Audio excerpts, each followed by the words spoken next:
Kita mulai saja, Kang.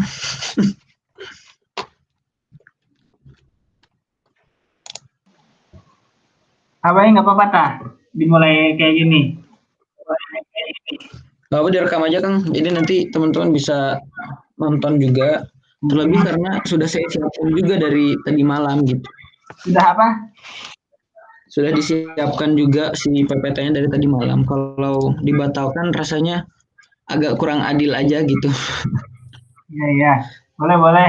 Karena Enggak. maksudnya kalau misalnya tidak jadi hari ini mah mending gak usah disiapin dari tadi malam gitu maksudnya. Jadi Oh dan ada fasilitas yang bisa dimanfaatkan juga untuk eh, agar ini masih bisa tersampaikan yaitu dengan direkam gitu mungkin, Kang. ya, Jadi enggak. nanti saya kasih tautannya, nanti teman-teman bisa di-share. Terus nanti saya bikin semacam Google Form atau ininya apa namanya? Eh, apa teh namanya itu teh? Quizlet gitu-gitu, Kang. Boleh boleh bikin kuis Seperti nanti. biasa gitu. Iya iya, mangga mangga. Baik, Bismillahirrahmanirrahim. Assalamualaikum warahmatullahi wabarakatuh.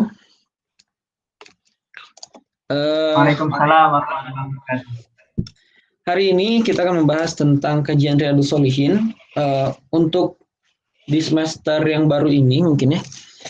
Ini yang kedua gitu, sebelum pertamanya kemarin disampaikan oleh Kang Reka. Sekarang kita akan masuk ke kajian Riyadhus Shalihin bab 84 dan bab 85 yaitu tentang malu dan menjaga rahasia.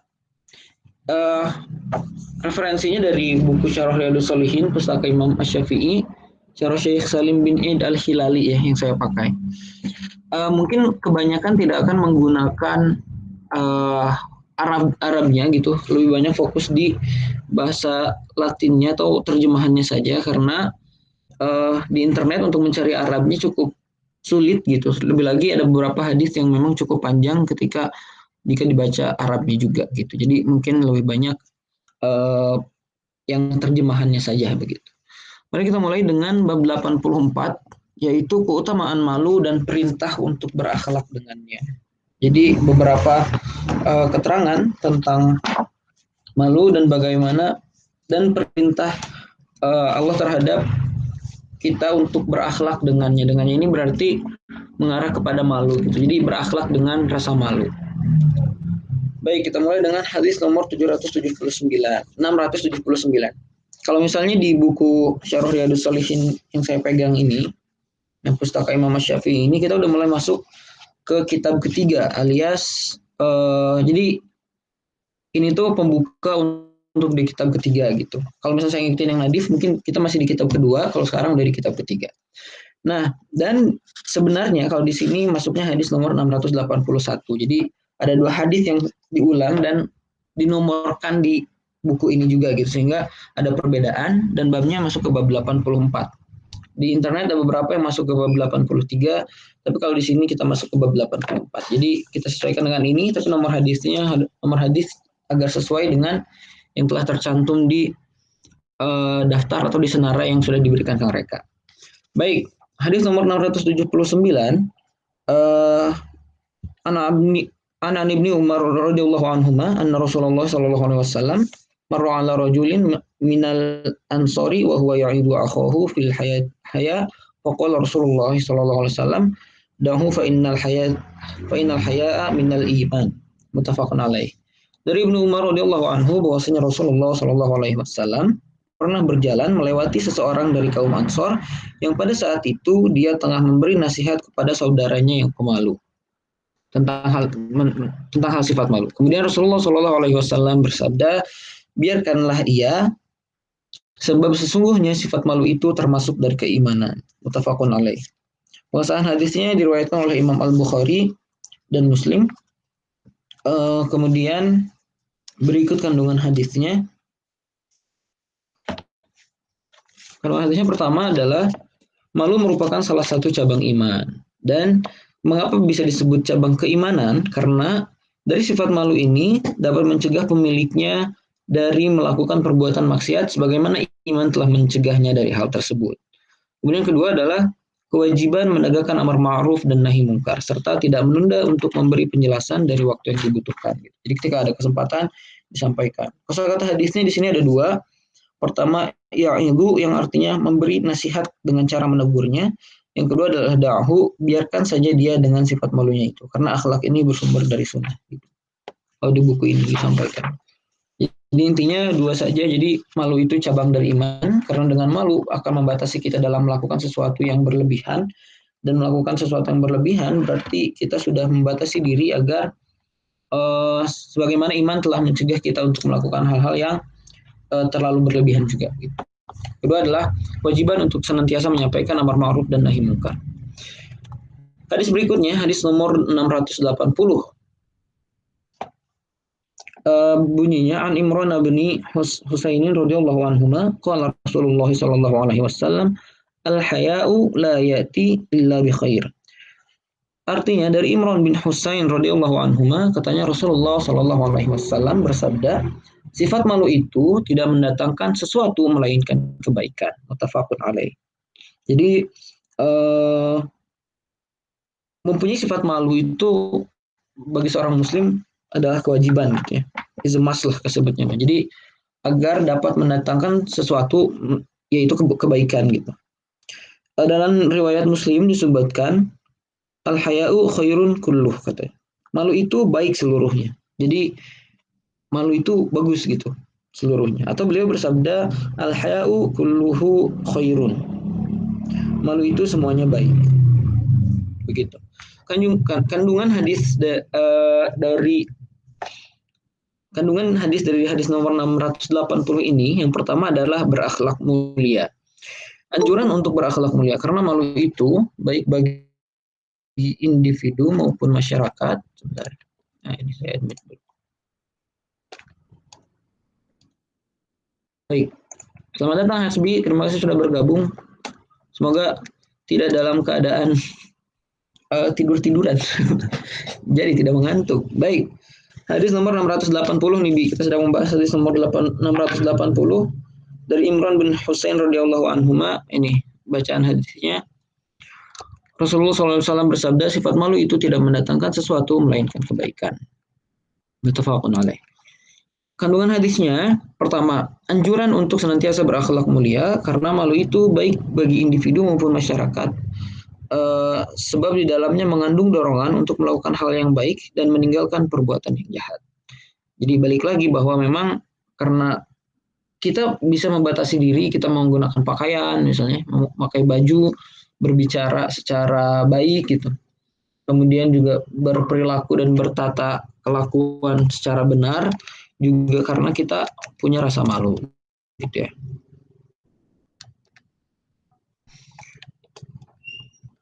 Nah, kemudian yang kedua adalah ada yang disebut malu yang syar'i, gitu. Malu yang dimaksudkan dalam beberapa hadis ialah yang bersifat syar'i. Adapun malu yang muncul karena pelanggaran hak atau takut menghadapi orang yang melakukan kemungkaran bukan termasuk yang bersifat syar'i, tetapi ia merupakan satu bentuk kelemahan dan sifat hina lagi tidak baik meski disebut malu. Karena kemiripannya dengan malu yang syar'i hanya dalam bentuk luarnya saja gitu. Jadi perlu dipahami juga bahwa kalau misalnya kita ingin menyampaikan sesuatu gitu ya, terus kita merasa malu terhadap menyampaikan hal tersebut, padahal hal tersebut itu nanti mungkin ada disclaimer-nya juga. Saya baca kemarin agak di belakang disclaimer tentang hadis ini, bagaimana batasan-batasan malu itu sebenarnya gitu ya. Jadi intinya bukan berarti menghilangkan rasa percaya diri malu itu, tapi malu ini adalah bagaimana caranya agar malu ini bisa mengatur kelakuan atau akhlak kita dari berlaku terhadap sesuatu gitu. Intinya di sana sih. Baik, sudah 2 hadis saya bacakan. Berikutnya boleh Kang Reka atau mungkin Kang Hasbi mangga untuk membacakan hadis nomor 681. Hadis nomor 681 dari Abu Hurairah radhiyallahu anhu katanya Rasulullah SAW bersabda, keimanan itu ada 70 lebih 3 sampai 9, atau keimanan itu cabangnya ada 60 lebih 3 sampai 9. Utama-utamanya ialah ucapan la ilaha illallah dan serendah-rendahnya ialah menyingkirkan apa-apa yang berbahaya semacam batu, duri, ranting, paku, kayu, tumpahan minyak oli, lumpur, abu, kotoran, dan lain-lain sebagainya dari jalanan. Dan sifat malu adalah suatu cabang dari keimanan itu. Muttafaq alaih. Hatur nuhun mereka. Baik, jadi nah di hadis ini sebenarnya telah disampaikan juga di hadis nomor 127 yang mungkin pernah kita bahas ya. Jadi pengesahan dan penjelasan tentang hadis ini telah diberikan pada hadis nomor 127 di bab penjelasan tentang banyaknya jalan untuk berbuat baik. Yang tadi disebutkan bahwa salah satu yang paling rendah dalam cabang iman adalah menyingkirkan gangguan dari jalanan, gitu ya. Nah, tidak ada kandungan yang secara eksplisit disampaikan dalam buku ini, tapi intinya dua. Pertama, malu merupakan salah satu cabang iman, gitu ya. Memang tidak disebutkan dia di posisi berapa, tapi intinya dia adalah salah satu cabang iman, dan iman ini cabangnya ada mungkin ada 60-an sampai 70-an. Kalau di sini sih disebutnya al-bid'u itu boleh dibaca kasroh al-bid'u atau fathah al-bad'u, artinya jumlah antara 3 sampai dengan 10. Asyubatu bagian atau nilai, al-imatatu menghilangkan atau menyingkirkan, al-adza gangguan seperti batu, duri, lumpur, abu, kotoran dan lain-lain. Jadi tidak hanya duri saja, tidak hanya paku-pakuan yang tajam-tajam saja, bisa juga lumpur, abu, kotoran dan lain-lain. Yang pastinya intinya sih yang bisa menyingkirkan gangguan dari jalanan gitu. Jadi ya tidak terbatas suatu hal yang mencelakakan saja, tapi mungkin yang menjijikan sehingga orang lain merasa lebih nyaman ketika melewatinya, itu juga dapat disebut gangguan dan salah satu cabang iman juga. Baik, hadis nomor berikutnya yaitu nomor 682. Boleh Hasbi untuk menyampaikannya, silakan. Hasbi nggak ikut baca hadis katanya. Oh, Hasbi. Baik. Suara saya lancar nggak ke sana? Masuk nggak? Masuk. Masuk nggak? Oh, ya. Jelas nggak? Putus-putus nggak? Oke. Ya. Dari Abu Sa'id Al-Khudri radhiyallahu anhu, katanya Rasulullah Shallallahu alaihi wasallam itu lebih sangat sifat malunya daripada seorang perawan dalam tempat persembunyiannya, yakni perawan yang baru kawin dan berada dalam biliknya dengan suami yang belum pernah dikenalnya. Ya, perawan tersebut amat sangat malu kepada suaminya itu. Jikalau beliau Shallallahu alaihi wasallam melihat suatu yang baik, maka kita dapat melihat itu tampak di wajahnya. Gitu. Baik. Atur nuhun Hasbi. Lancar Bi, lumayan. Kayaknya pemerintah Kabupaten Bogor sudah cukup meningkatkan sinyal-sinyal di sana ya. Baik. Jadi dalam hadis ini 682, para ulama berkata hakikat malu adalah sifat yang muncul untuk meninggalkan hal yang buruk dan mencegah pelanggaran terhadap hak seseorang. Dan kami telah meriwayatkan dari Abu Qasim Al-Junaid rahimahullah, dia mengatakan malu berarti penglihatan terhadap kenikmatan dan penglihatan terhadap pelanggaran. Lalu dari keduanya lahirlah satu keadaan yang disebut malu. Nah ini deh. Jadi malu berarti penglihatan terhadap kenikmatan dan penglihatan terhadap pelanggaran. Jadi antara dua itu, kenikmatan dan juga pelanggaran. Lalu dari keduanya lahirlah suatu keadaan yang disebut malu. Baik, ini dia. Ini kandungan hadisnya. Pertama, bercermin atau perlunya kita bercermin kepada Rasulullah SAW dalam hal malu, karena malu merupakan akhlak mulia gitu. Jadi kalau misalnya kita tidak mempunyai rasa malu gitu ya, ya berarti kita tidak mencerminkan siapapun gitu. Penting untuk mempunyai rasa malu karena balik lagi itu akan menjaga diri kita dari melakukan banyak hal gitu. Kita akan merasa malu ketika kita diolok-olok gitu ya, diperolok-olok oleh orang lain dan sebagainya, aib kita dibuka dan sebagainya. Jadi nanti akan ada hubungannya dengan bab berikutnya, yaitu tentang menjaga rahasia sesudah hadis ini gitu ya. Intinya adalah malu itu penting dan harus dimiliki baik perempuan atau laki-laki, dan beruntungnya nih yang kedua ini, malu merupakan sifat bawaan dalam diri kaum wanita gitu. Jadi tadi disampaikan bahwa malunya Rasulullah SAW melebihi malunya gadis yang berada dalam pingitan gitu. Jadi terlihat kalau misalnya tidak suka sesuatu kelihatan dari wajahnya gitu. Nah, jadi intinya adalah penting memiliki rasa malu. Bahkan Rasulullah SAW saja rasa malunya melebihi perempuan atau gadis yang berada dalam masa pengintai. Baik, itu tentang hadis-hadis yang berkaitan dengan rasa malu dan juga berakhlak dengannya, gitu ya, berakhlak dengan rasa malu tersebut. Berikutnya kita akan membahas tentang menjaga rahasia bab 85. Hanya 2 kata, sederhana tapi cukup dalam maknanya. Wadaw. Baik, Allah Ta'ala berfirman dalam Quran surah Al-Isra ayat 34, وَلَا تَقْرَبُوا مَالَ الْيَتِيمِ إِلَّا بِالَّتِي هِيَ أَحْسَنُ حَتَّى يَبْلُغَ أَشُدَّهُ وَأَوْفُوا بِالْعَهْدِ إِنَّ الْعَهْدَ كَانَ مَسْئُولًا. Yang artinya, dan janganlah kamu mendekati harta anak yatim kecuali dengan cara yang lebih baik atau bermanfaat sampai ia dewasa dan penuh janji. Nah, ini dia yang agak dan yang agak di point out adalah wa'ufu bil ahdi innal ahda kana mas'ula, atau artinya dan penuhilah janji karena sesungguhnya janji itu pasti diminta pertanggungjawabannya. Quran surah Al-Isra surah ke-17 ayat 34. Jadi secara sederhana kita dapat mengambil kesimpulan bahwa Allah Subhanahu wa taala memerintahkan orang-orang mukmin atau orang-orang beriman untuk memenuhi apa yang mereka janjikan kepada orang lain. Karena orang yang memberi janji akan ditanya perihal janjinya tersebut.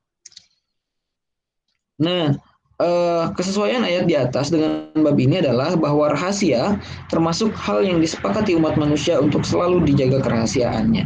Jadi nggak pasti ada hubungan antara ini rahasia ya, janji nggak akan nyebarin gitu kan, biasanya kayak gitu. Jadi pasti ada hubungannya antara senantiasa atau erat memegang janji dan juga rahasia gitu. Kita biasanya berjanji, selain berjanji untuk berjumpa, bertemu, atau mewujudkan sesuatu, juga berjanji untuk tidak menyampaikan sesuatu kepada pihak lain yang kadang hanya disampaikan kepada kita atau hanya kita yang mempunyai, hanya kita yang tahu aibnya atau ya kunciannya ada di kita gitu. Baik, kita mulai dengan hadis nomor 683.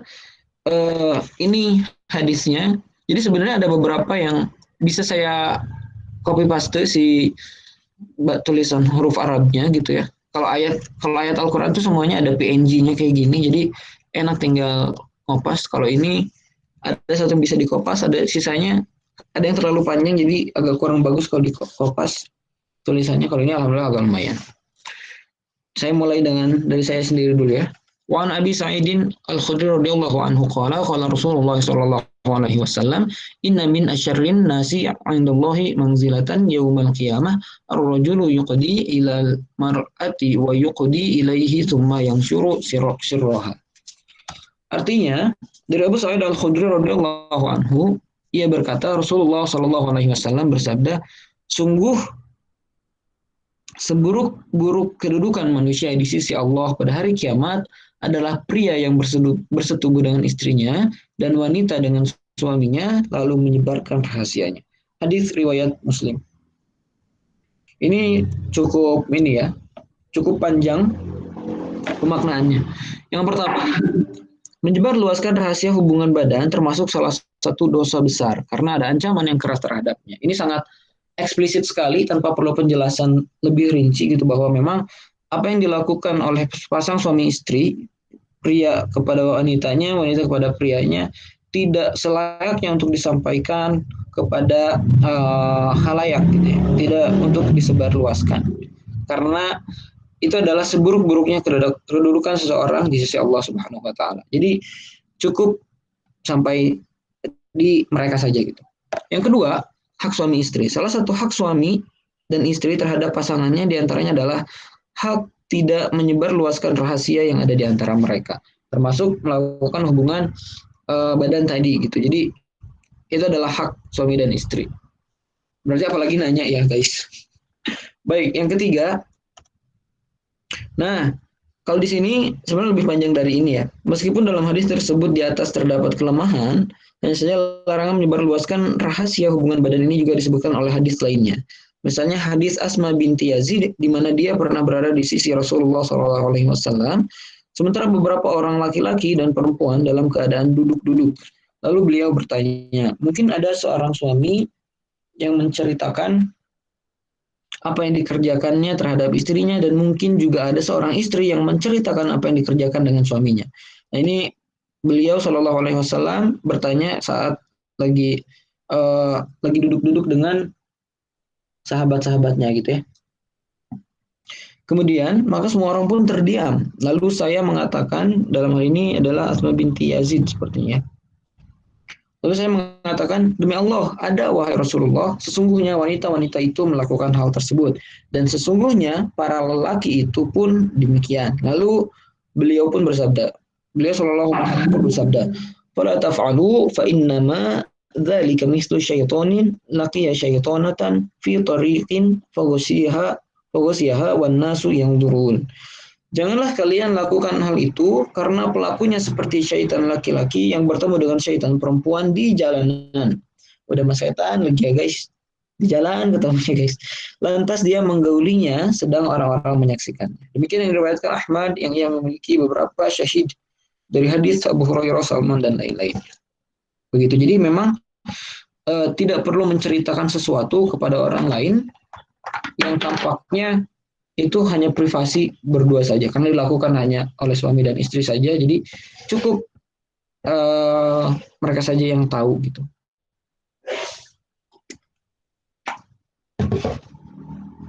Baik, nomor 4 yaitu dampak penyebarannya mungkin. Jadi ada salah satu hikmah atau dari larangan tersebut yang tampak oleh penulis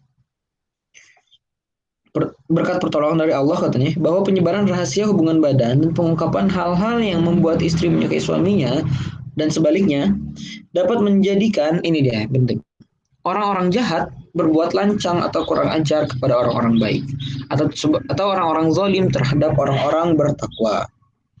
Berapa banyak hal itu menyebabkan rusaknya rumah tangga yang tenang. Oleh karena itu, hendaklah orang-orang beriman baik laki-laki maupun perempuan memperhatikan hal tersebut sebelum tergelincir. Jadi sebenarnya secara sederhana, apa yang dilarangkan kepada kita, apa yang diancamkan kepada kita, sebenarnya kembali untuk kebaikan kita sendiri. Karena itu kan aib ya, maksudnya setiap orang mungkin punya entah kondisi fisik yang berbeda dan sebagainya, jadi cukup hanya sampai di suami istrinya saja, tidak usah sampai ke luar-luarnya, karena ini bisa jadi senjata gitu bagi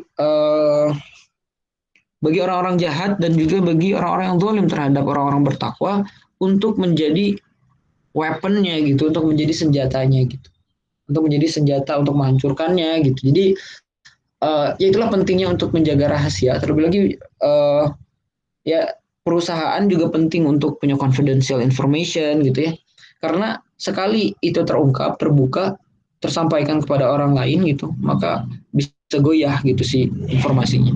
Berkaitan dengan rahasia juga seperti halnya KFC menjaga rahasia 11 resep rahasianya ya. Jadi ada 11 bumbu, 11 spices katanya. Jadi lapar ya guys. Nah, jadi ada 11 spices yang dijaga secara dengan sangat baik oleh KFC sehingga rasanya dimanapun KFC pasti kayak gitu. Meskipun ada orang yang berusaha untuk membukanya gitu. Saya pernah baca juga gitu, ada orang ini nih resepnya KFC 11 rasa gitu ya. Ada di internet, tapi pada akhirnya tetap nggak akan terbuka gitu gimana menu atau resep aslinya. Jadi intinya adalah bahkan KFC pun dengan menjaga kerahasiaannya dia masih bisa bertahan sampai hari ini. Which means it is important to keep your secret, to have a secret and to keep your secret gitu. Intinya di sana. Oke. Itu dia. Sekarang mangga boleh Hasbi dulu atau Kang Reka. Ini agak panjang sih. Hadis nomor 684. Hadis 684. Dari Abdullah bin Umar radhiyallahu anhuma bahwasanya Umar radhiyallahu anhu pada suatu ketika putrinya itu menjadi janda yakni Hafsah. Umar berkata, "Saya bertemu Utsman bin Affan, kemudian saya menawarkan padanya akan Hafsah. Lalu saya berkata, jika Anda suka, saya akan menikahkan Anda dengan Hafsah binti Umar." Utsman menjawab, "Akan saya pikirkan dulu persoalanku ini, yakni suka mengawini atau tidaknya." Saya berdiam diri beberapa malam, maksudnya menantikan sampai beberapa hari, kemudian ia menemui saya lalu berkata, Ini telah jelas dalam pendirian saya bahwa saya sedang tidak ingin menikah pada hariku ini. Baik. Kemudian lanjutannya ini dia. Selanjutnya saya bertemu dengan Abu Bakar As-Siddiq radhiyallahu anhu, lalu saya berkata, "Jikalau Anda suka, saya akan menikahkan Anda dengan Hafsah binti Umar." Abu Bakar radhiyallahu anhu diam saja dan seterusnya ia tidak kembali padaku sama sekali, lagi tidak memberikan jawaban apa-apa perihal ya atau tidaknya. Oleh sebab tidak menerima jawaban itu, maka saya lebih sangat marah kepada Abu Bakar daripada terhadap Utsman. Lalu beberapa hari kemudian dia dipinang oleh Nabi Muhammad SAW, lalu saya menikahkan Hafsah itu kepada beliau Shallallahu Alaihi Wasallam. Baik, nah, ini dia. Setelah itu Abu Bakar menemui saya, kemudian ia pun berkata, "Barangkali Anda marah kepada saya ketika Anda menawarkan Hafsah kepada saya, tetapi saya tidak memberikan jawaban apapun kepada Anda." Saya berkata, "Iya." Abu Bakar lalu berkata lagi, "Sebenarnya tidak ada yang menghalang-halangi saya untuk kembali atau memberikan jawaban kepada Anda perihal apa yang Anda tawarkan kepada saya. Hanya saja karena saya telah mengerti bahwa Nabi Muhammad SAW pernah menyebut Hafsah. Maksudnya beliau SAW ada keinginan akan menikahinya. Maka oleh sebab itu saya tidak akan membuka rahasia Rasulullah SAW itu. Andai kata beliau Shallallahu Alaihi Wasallam meninggalkannya, tidak ada keinginan menikahinya, saya menerimanya, yakni menikahinya." Masya Allah. Bukhari. Hadis riwayat Al-Bukhari. Baik. Kandungan hadisnya kurang lebih ada 6. Ada 5 ya. Ada 5 kandungan hadisnya. Yang pertama, bahwa disampaikan diperbolehkan bagi seseorang menawarkan anak atau saudara perempuannya kepada orang yang baik agar dinikahi karena hal itu mengandung manfaat bagi yang ditawarkan gitu. Jadi jangan menganggap bahwa seseorang ditawarkan kepada orang lain itu seperti penjualan orang gitu dan sebagainya, karena memang lazim melakukan hal tersebut selama memang toh kan untuk apa ya, untuk kebaikan juga gitu, bukan dibeli dan sebagainya gitu. Jadi memang diperbolehkan bagi seseorang menawarkan anaknya atau saudara perempuannya kepada orang yang baik agar dinikahi, apalagi orang-orangnya tadi sekelas Utsman bin Affan, Abu Bakar dan juga Rasulullah SAW. Yang kedua, keutamaan menyembunyikan rahasia dan upaya menyembunyikannya secara sungguh-sungguh. Ini yang ditampakkan atau yang disampaikan oleh Abu Bakar radhiyallahu anhu ya. Jika pemilik rahasia itu sendiri yang membeberkannya, maka tidak ada dosa bagi yang mendengarkannya. Jadi si kunciannya ini ada di orang yang diberikan rahasia gitu ya. Jadi orang yang mendengarkan lalu menjaga rahasianya agar bisa se-effort mungkin gitu untuk tidak menyampaikan rahasia orang lain gitu. Tuh. Jadi sangat diutamakan untuk menyembunyikan rahasia orang lain dan upaya untuk menyembunyikannya gitu. Makanya Umar radhiyallahu anhu awalnya kan kesal kepada Abu Bakar. Kalau Utsman mending lah masih menjawab gitu kan, kata beliau. Lalu tapi Abu Bakar malah diam samsek gitu sama sekali. Tapi kemudian Rasulullah SAW meminang Hafsah yang sebenarnya notabene-nya sudah ada rencana gitu. Karena mengapa Abu Bakar melakukan hal tersebut, berdiam diri saja, sebenarnya yang saya pikirkan adalah kenapa tidak, kalau misalnya menolak mungkin ya, kalau misalnya menolak maka harus ada alasannya kan gitu ya. Dan alasannya dan juga Abu Bakar gelarnya As-Siddiq gitu. Jadi tidak mungkin alasannya bohong gitu. Padahal alasannya adalah karena Rasulullah yang akan menikahi beliau gitu. Jadi agar tetap terjaga kerahasiaannya, jadi beliau memilih diam gitu. Bukan menolak dengan dalih lain, karena memang sepertinya Abu Bakar bukan seseorang yang berkarakter seperti saya gitu. Dalihnya apa gitu. Jadi penting untuk menyembunyikan rahasia orang lain dan berupaya untuk senantiasa menyembunyikannya secara sungguh-sungguh. Baik. Yang ketiga adalah kemarahan tidaklah harus merusak tali cinta kasih, tetapi orang yang marah harus tetap mencurahkan cintanya semampunya. Oleh karena itu, Umar radhiyallahu anhu sangat marah kepada Abu Bakar tadi ya, bahkan lebih marah daripada kepada Utsman, karena di antara keduanya telah terjalin cinta kasih dan hubungan yang sangat dekat. Gitu. Jadi sebenarnya marahnya juga ya mungkin bisa dibedakan konteksnya, marahnya bukan berarti dalam semua hal gitu ya. Yang keempat, disunahkan bagi orang yang diberi alasan supaya mau menerima alasan tersebut. Jadi tidak boleh memaksakan kehendak intinya. Jadi kalau misalnya alasannya tadi kalau di awal kan Utsman bilang saya sedang tidak ingin menikah gitu. Mungkin cukup ini ya, cukup reasonable gitu, harus diterima gitu.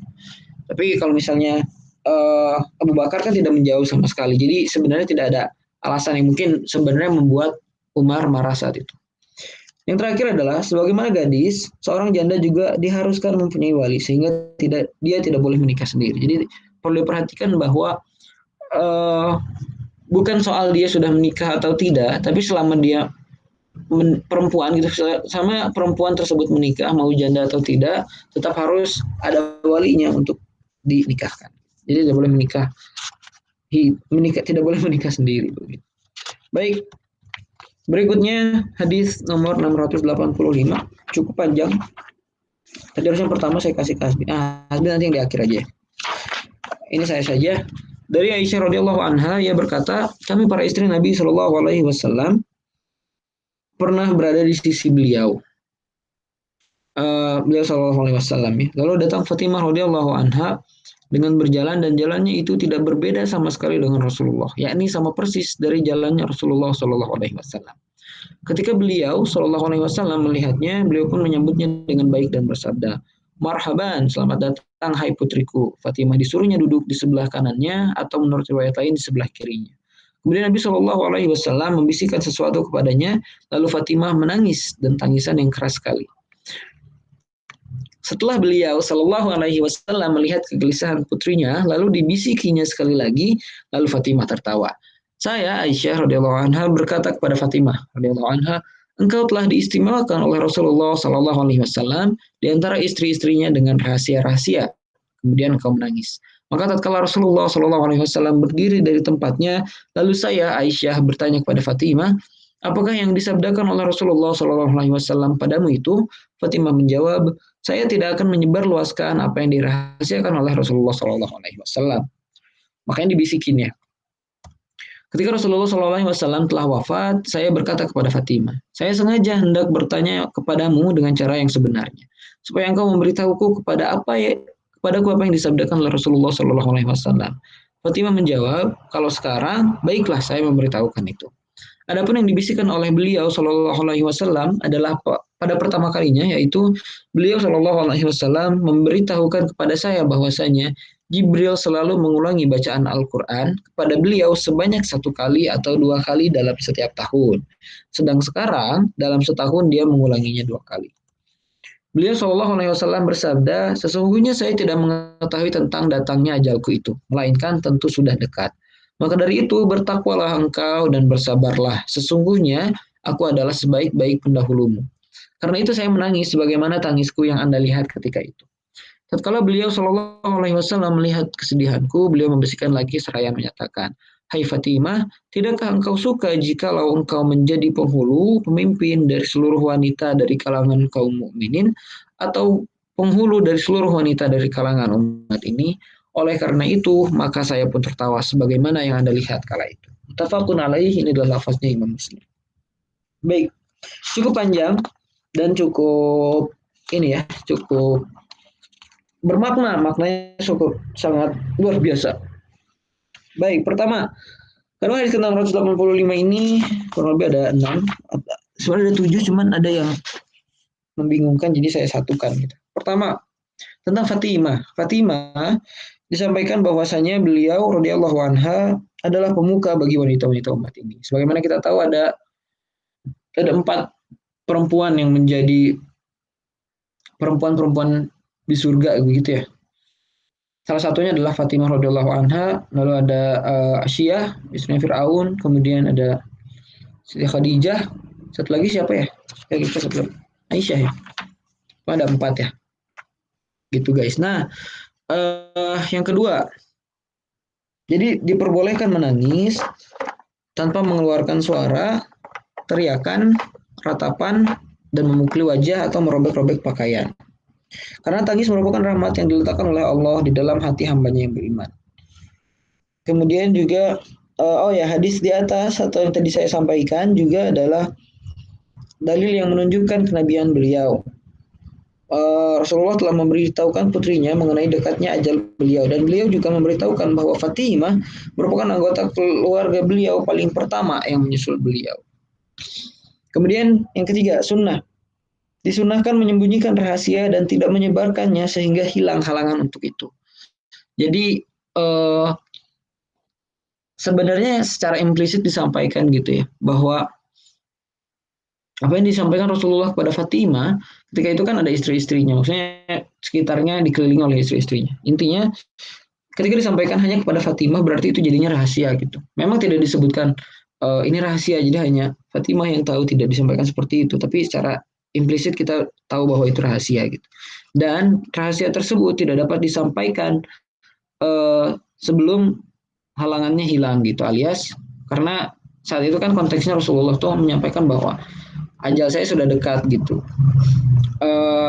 Jadi ketika beliau sudah meninggal, sudah wafat, barulah disampaikan oleh Fatimah tadi, gitu ya. Kemudian yang kelima adalah hak istri Rasul. Ditetapkannya hak bagi istri-istri Nabi Shallallahu Alaihi Wasallam atas orang-orang mukmin, baik laki-laki maupun perempuan. Karena mereka adalah ummahatul mukminin atau ibu bagi orang-orang mukminin.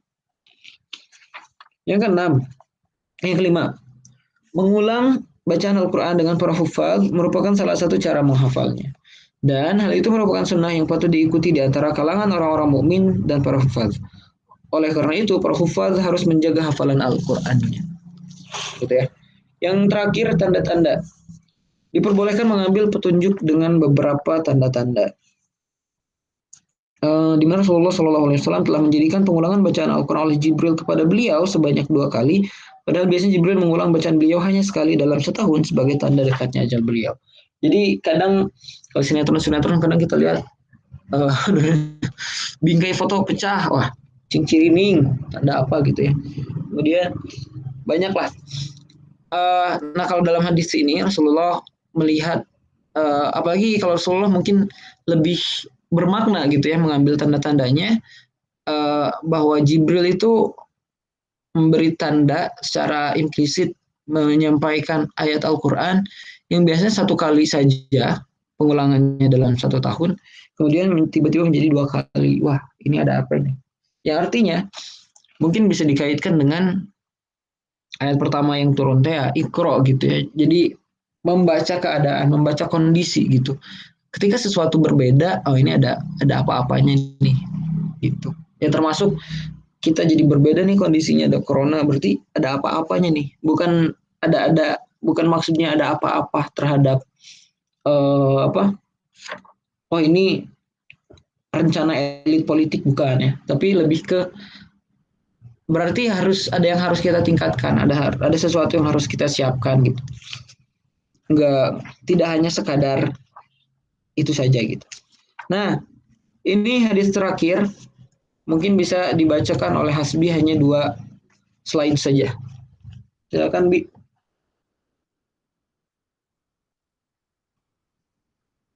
Ada nggak masih gabung nggak sih Hasbi? Hasbinya sudah tidak ada. Oh, Jika ya. Boleh Kang. Dari Sabit dari Anas radhiyallahu anhu katanya Rasulullah SAW mendatangi saya dan di waktu itu saya sedang bermain-main dengan beberapa orang anak. Beliau SAW mengucapkan salam pada kita kemudian menyuruh saya untuk sesuatu keperluannya. Oleh sebab itu saya terlambat mendatangi ibuku. Selanjutnya setelah saya datang ibu lalu bertanya, apakah yang menahanmu sehingga datang terlambat? Saya berkata, saya diperintah oleh Rasulullah SAW untuk suatu keperluannya. Ibu bertanya, apakah hajatnya itu? Saya menjawab, itu adalah rahasia. Ibu berkata, kalau begitu jangan sekali-kali engkau memberitahukan rahasia Rasulullah SAW kepada siapapun juga. Anas berkata, demi Allah, andai kata rahasia itu pernah saya beritahukan kepada seseorang, niscaya saya akan memberitahukan hal itu kepadamu pula, hai Sabit. Diriwayatkan oleh Imam Muslim, sedang Imam Bukhari merewatkan sebagian dengan diringkaskan. Baik. Ini sangat menarik ya. Jadi kalau mungkin kita di masa kini gitu, apalagi seorang ibu kan, jadi saking baiknya pemahaman masyarakat pada zaman tersebut gitu bahwa rahasia memang harus dijaga sebagai rahasia.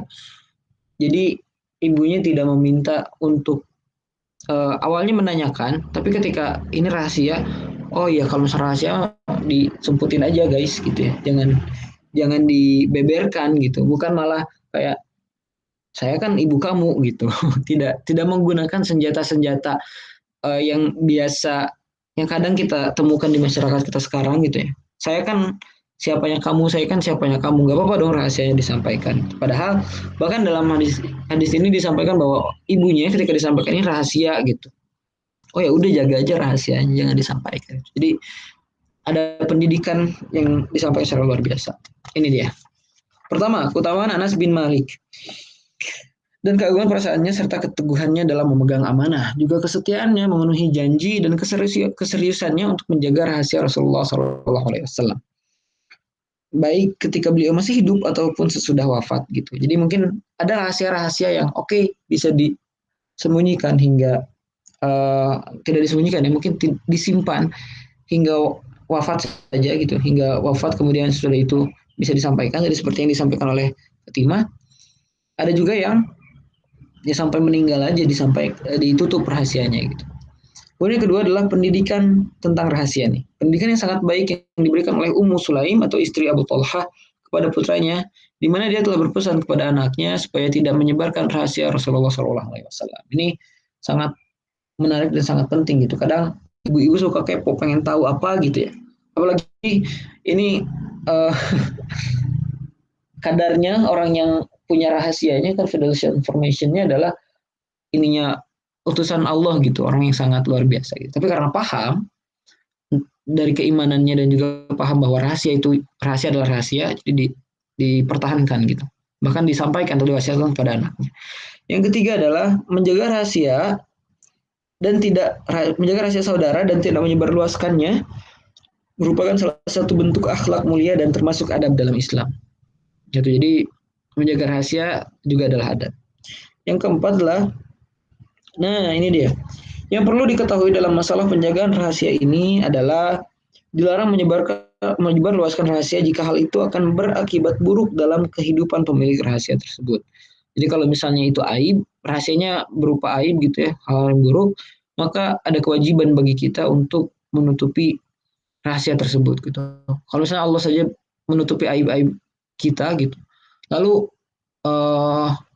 bisa disebut apa kuasa kita gitu ya? Siapa kita berani-beraninya membuka aib orang lain? Nah, kemudian jika pemilik rahasia itu sudah mati dan akan menimbulkan aib baginya, maka hukumnya adalah sama seperti ketika dia masih hidup. Gitu. Jadi kalau misalnya memang meskipun sudah meninggal dan rasa-rasanya itu adalah aib yang buruk, maka tetap harus ditutup. Namun jika di dalam penyebaran itu membawa dampak yang baik dan kemuliaan, maka hal itu tidak dilarang. Jadi kalau misalnya rahasia tersebut mempunyai dampak yang baik dan membawa kemuliaan, maka hal itu tidak dilarang. Jadi boleh disampaikan. Jadi seperti yang disampaikan tadi Rasulullah, Fatimah terhadap rahasia Rasulullah. Begitu, kemudian satu lagi apa nih? Ada satu lagi yaitu, tetapi jika penyembelihan rahasia itu mengakibatkan pertumpahan darah, ini gabungan, membahayakan kehormatan atau mengancam harta orang lain, maka menjaga rahasia tersebut pada saat seperti itu adalah haram, bahkan wajib untuk menyebarluaskannya. Wallahu a'lam bishawab. Jadi penting untuk menjaga rahasia, tapi kalau misalnya sekiranya rahasia ini malah membuat orang-orang bertengkar gitu ya, membahayakan kehormatan atau mengancam harta orang lain, pertumpahan darah, ini jadi haram menjaga rahasia gitu. Jadi please be understood on the condition gitu. Terms and conditionnya mohon dimengerti. Ini disclaimer-nya gitu. Jadi kalau misalnya ini jadi aib untuk orang lain, maka tetap dijaga bahkan sampai meninggalnya. Tapi kalau misalnya ini menjadi hal yang baik dan kemuliaan, maka silahkan disampaikan rahasianya. Dan kalau misalnya kalau misalnya malah rahasia ini mengakibatkan pertumpahan darah, membahayakan kehormatan, dan mengancam harta orang lain, maka menjaga rahasia pada waktu tersebut adalah keharaman atau haram. Itu dia yang dapat saya sampaikan. Jadi kita sudah cukup jauh berkeliling-keliling dunia ya. Kita ada Handstone gitu kan, ke Colosseum Roma, ke Paris, dan sebagainya di slide-slide-nya ya.